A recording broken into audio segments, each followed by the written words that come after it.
Asian matchmaker and soulmate expert. Welcome to tonight's episode of Matchmaker Secrets, where we talk about love, dating, and relationships.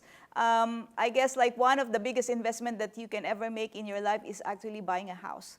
And it's very important as far as like your relationship is concerned, because like, you know, you have to be talking about like, you know, where you're going to stay, or like who's going to pay for, you know, the different monthly payments for a house, or everything which is inside the house. So that's the reason why we have invited somebody who is a financial expert and also a real estate in real estate. So our guest tonight is Lumi.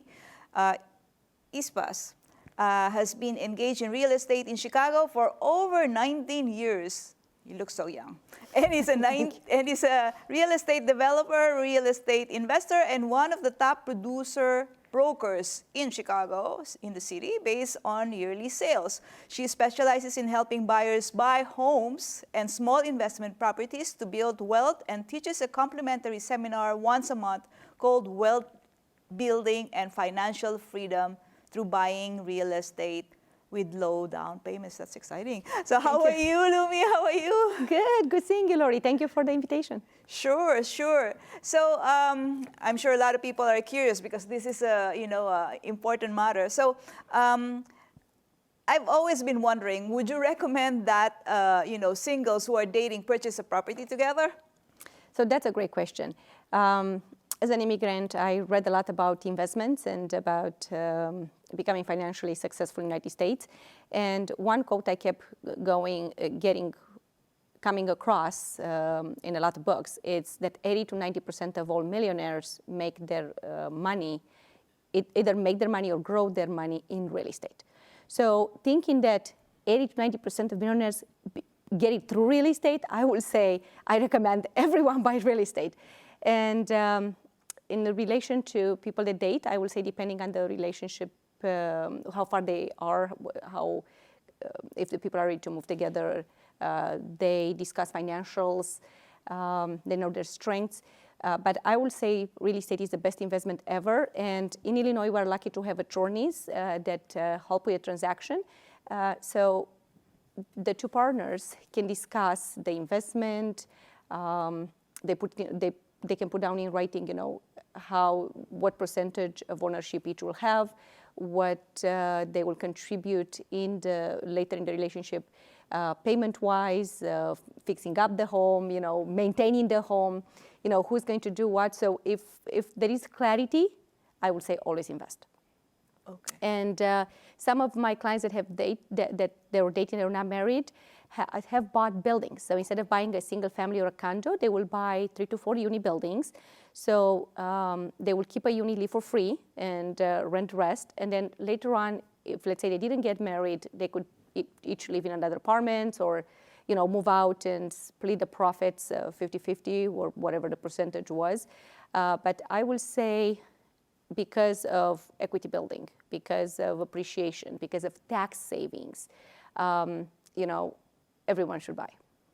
Okay, so it's interesting that you note about the tax savings. So is there also a tax savings for those people who are not married? I'm just curious, how does it work? The tax saving, so I think you are thinking about the tax saving when you sell the property. Mm-hmm. There are tax savings during the ownership. So the government gives everyone a tax deduction if you own your own home. Now, if you own a building with more than one unit, so let's say 2 to 4 unit buildings, you also get depreciation and other tax deductions for the portion that you are an investor in. So that's one of the reasons people that buy real estate become millionaires.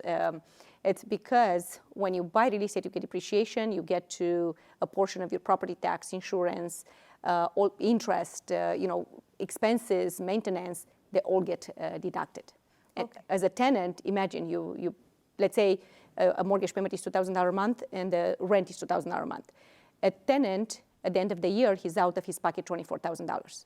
30 years later, he continues renting because he has nothing, right? If we consider that somebody buys a house and stays in it for 30 years with a 30-year fixed mortgage, and somebody that owns it, out of that $2,000, maybe $600 go towards principal, so that means towards the balance of the home. Then The rest up to 2,000, it's all tax deductions if you have an investment property. So you get to deduct and you get to pay off your property every year. And after 30 years, you pay off your property. Now, not just that you live for free, you get positive cash flow.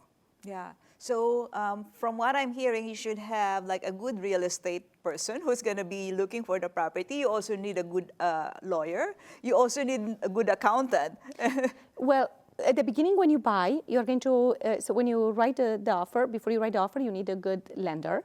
And your realtor will always recommend you, great lenders to work with, because depending on the down payment, the type of loan you'll take, the down payment can be lower or higher. Also, it counts what type of interest you get, what type of loan are you going to get. And I always recommend 30-year fixed mortgages, because you can always pay them off sooner than 30 years. You don't, by adding extra to the principal, you pay off the mortgage as fast as you can. To make it simple, like if you make bi-weekly payments instead of once a month, because there are 52 weeks in a year, you get to pay 26 half payments, 13 mortgage payments. So you get to make an extra mortgage payment, which means you are paying the property off in 23 years and 5 months. So think about it, you save almost 7 years by just paying your mortgage when your salary comes in every 2 weeks. So there are a lot of, so the lender matters. So again, first you get a realtor and a lender. Then when the property goes under contract, you are going to need an inspector, because you want to make sure the home is in good condition, or you need to understand what you are buying into. And then you need, of course, an attorney that will close the deal. And when you file your taxes, I would say don't do it by yourself, especially if you're going to buy a building, because I see people leaving money on the table all the time. So people that file TurboTax, by the time they get to me to buy the second or fourth property, we find out that they've missed out on tax savings for many, many years. Oh, wow. So I'm sure a lot of people are curious. How much does a couple needs to generate to have a decent house in Chicago? Well, that's a great question. So the average home price in Chicago, I was just looking last night, it's $302,000. So, but now it depends if it's a single family, it's a building, it's a condo, because if you're in a condominium, you'll also have monthly assessment. Depending on location, you'll have different amount of property tax. Also, it depends on credit score, because in order for you to take a loan, you have to make a certain amount of money, right? You need to file taxes to pay for that, because sometimes I see self-employed people that, they get a lot of tax deductions and they don't report a lot of income after tax. They can't really qualify. Then it depends also of what other debt people have in their credit. Because if you have a lot of student debt, cars, credit card debt, then that will impede the purchase, your qualification. So if, let's say for somebody that has zero debt, banks give up to 20% of your income, so debt to income is 20% of your income towards the mortgage payment, tax and insurance, so mortgage tax and insurance. So I will say probably to qualify for $300,000, if you make $5,000 a month, you should be able to buy it. Like I said, plus or minus, because it depends on if you're buying a condo with $1,000 a month in monthly assessment, that's not going to work. But if you buy a building, it will. There's another program called FHA. It's a Federal Housing Authority insured loan, where you can buy with as low as 3.5% down payment, and the bank will qualify you for up to 43% of your income, debt towards income. So it means you can make less money and still qualify for that. But I will say you need to talk to your lender, because again, it's impossible to know, because the credit score will change the interest rate, and what's in the credit will change how much you qualify for.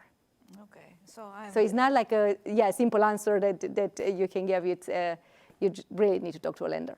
Okay, yeah, because when you're itemizing all those debts, I was wondering oh my God, how about the women? Their shopping debts. They like shopping.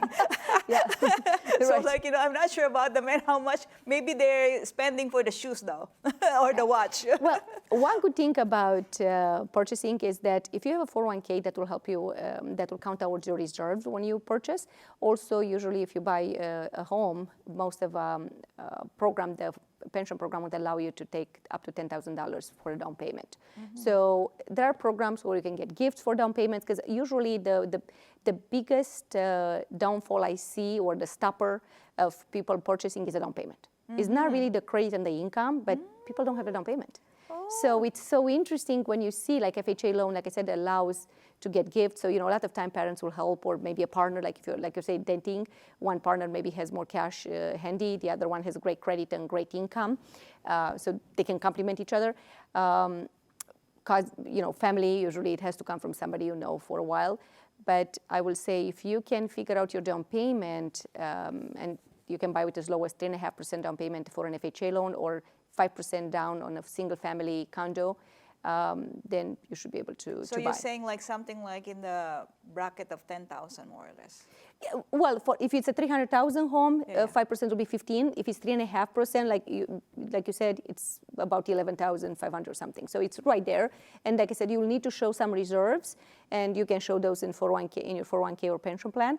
And there are also closing costs associated with the purchase. However, those can be negotiated by a realtor in the deal for the seller to pay them, so you don't have to actually get a cash out. And I always advise my clients, save the cash, because you want to have reserves.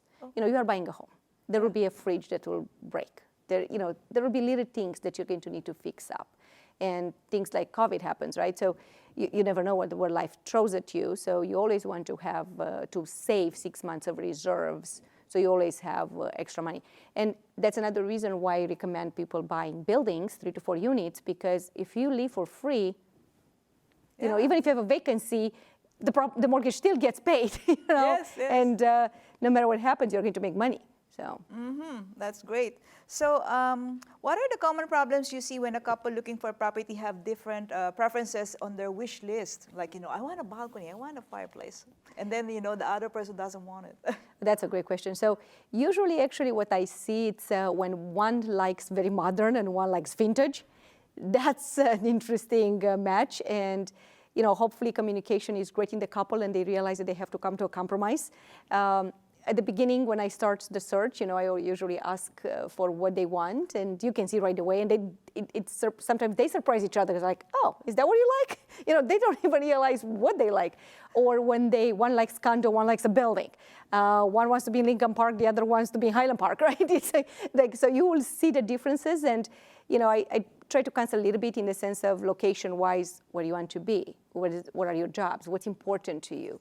Where are you spending your time? Are you going to church 3 times a week? Because, you might want to be somewhere between your church and your work.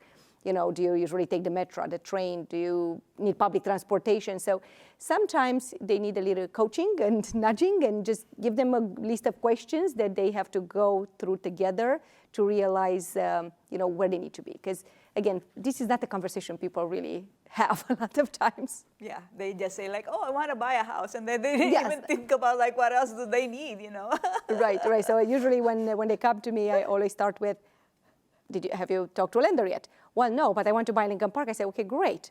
Why don't you talk to the lender first? Let's see first what's affordable to you, because you shouldn't buy what the lender gives you, right? If the lender qualifies for $700,000, but then that maxes you out and now you don't have money to travel and to save for your retirement account, is that what you want to spend? Like, you want to see first what you feel comfortable with, what type of properties you want to buy, what type of loan you want to take, and then we talk about neighborhoods, and we talk about, what they want in their home. Yeah, I like that, because like, maybe you say like, I want to spend so much in that house, and then like, you don't have any more budget for eating or dining out. Right, and I've seen that, especially in 2007, 2008, when the market was, when a lot of people lost their homes because they were stretched so much. Oh. So now I always tell people, if you buy a building, you buy a property that will become an investment, buy as big as you can, because the tenants pay it off. It's not you, and you get the biggest amount of tax deductions possible.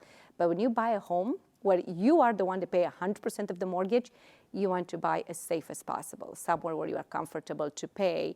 And especially if you're 2 people, I've seen couples where they want to buy based on only one income. So something happens, they feel comfortable, they are safe, and they can pay it off soon. I like that. Like, you have to think big. If you're thinking of a home now, think of a building. It's much more better. Right, and it's easier to qualify for more homes, more properties in the future. Because statistics show that in order to retire in the United States right now, you need to have, before COVID, it was $1 million for people, that were in their 50s and forward. For the millennials, it was more like 2.3 million. Oh my God. Since then, think of the inflation we've had. Like this year, it was what, today I think was announced 9.4%. So in this case, probably the people that could have, like they were talking to 2 years ago about $1 million, they will need probably 1.5 million. How are you going to reach that? If you buy a 700,000 building and you pay it off, until your retirement, historically properties double every 10 years in price because of inflation, because of the fact that they don't make more land, right? God doesn't make more land. So let's say it doubles in 20 and you pay off your property in 20. Now you just have $1.4 million. You just have your money to retire, right? Yeah. So real estate, you want to buy enough of how much you need to retire. And that's what I teach in my seminars. That's what I tell people. Make a plan. Make a plan of how many properties you want to buy over the next 5 to 10 years. And at the beginning, you accumulate. You have to make sure you qualify. You keep qualifying for the loans. You can buy as owner-occupant with low down payment and build a portfolio, then pay it off, and then you can live the life of your dreams. Yeah, I understand what you're talking about. But I was just wondering, if let's say they are around 50 years old already. The couple is 50 years old already. Because a lot of people are marrying late now. Yes, so that's like, true. what do you advise to them? Like, do you still say the same thing?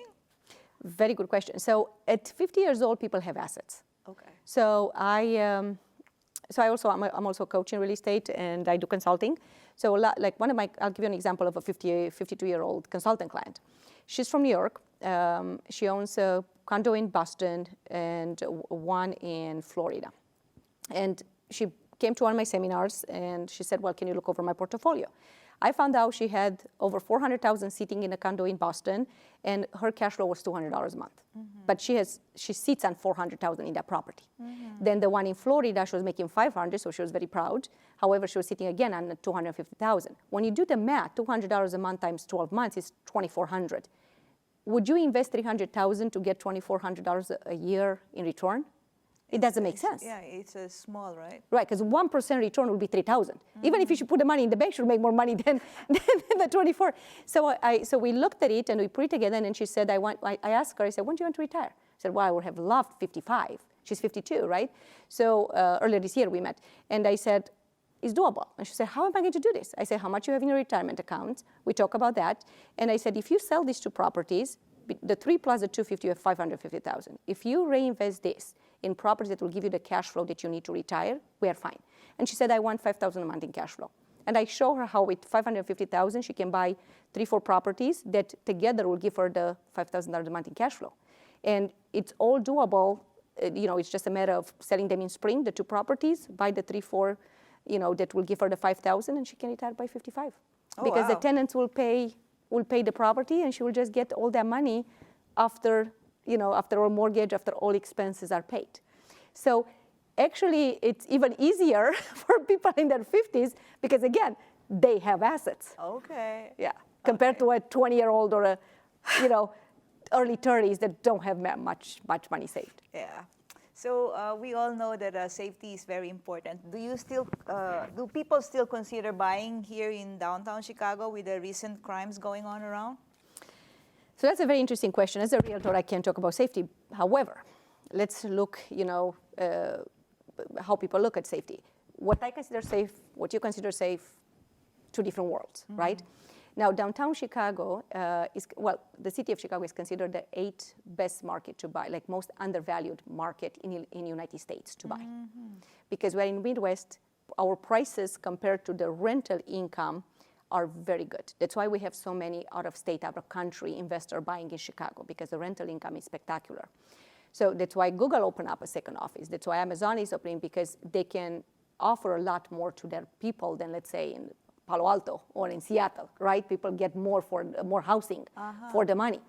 So downtown has so many world headquarters. City of Chicago has become 2 years ago the 5th wealthiest city in the world based on the wealth of the big companies that are in Chicago. Well, most of them are in Chicago. Think about McDonald's, the world headquarters in West Loop.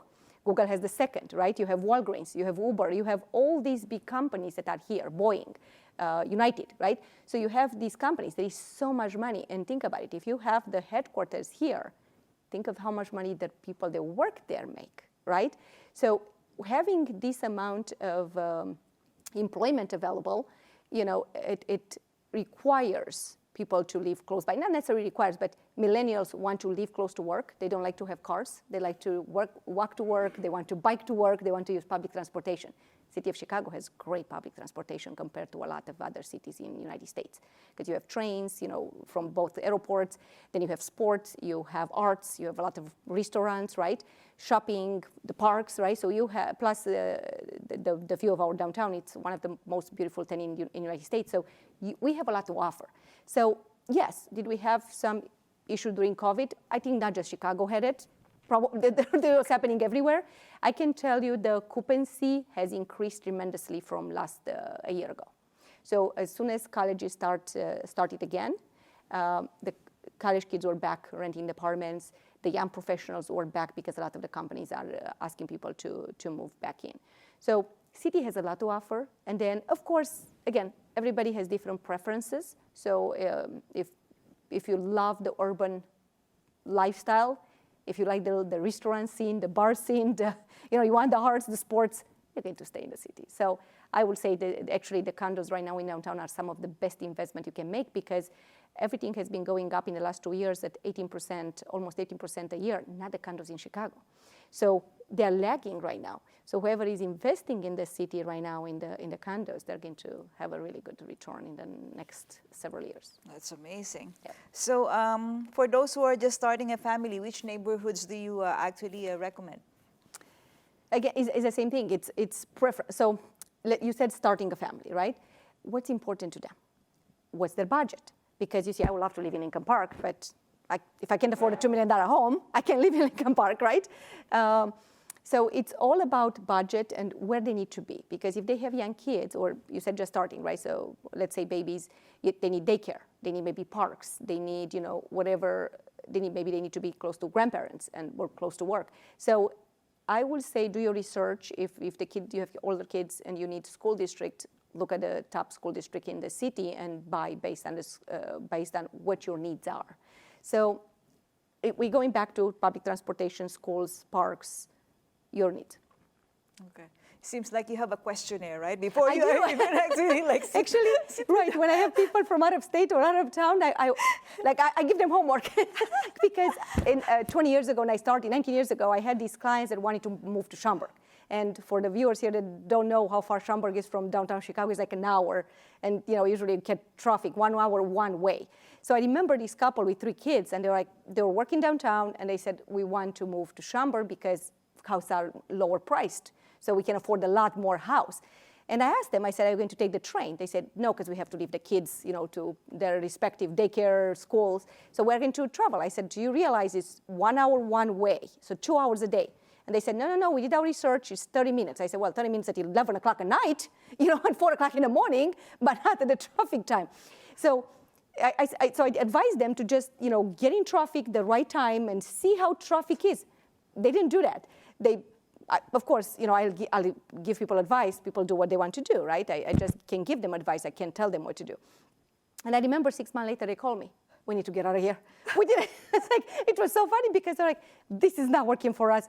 So since then, I said, I'll make sure they really do their homework because, they will come back to me. And I don't want them to say, you should have pushed. Because, my job is not to push you. I want to support your goals. I'm here as a counselor, right? Like now you can see houses on Zillow, Realtor.com. It's easy for you to find a home. It's about closing it, making the right decision, taking the right type of loan, making sure you understand the cost of the home.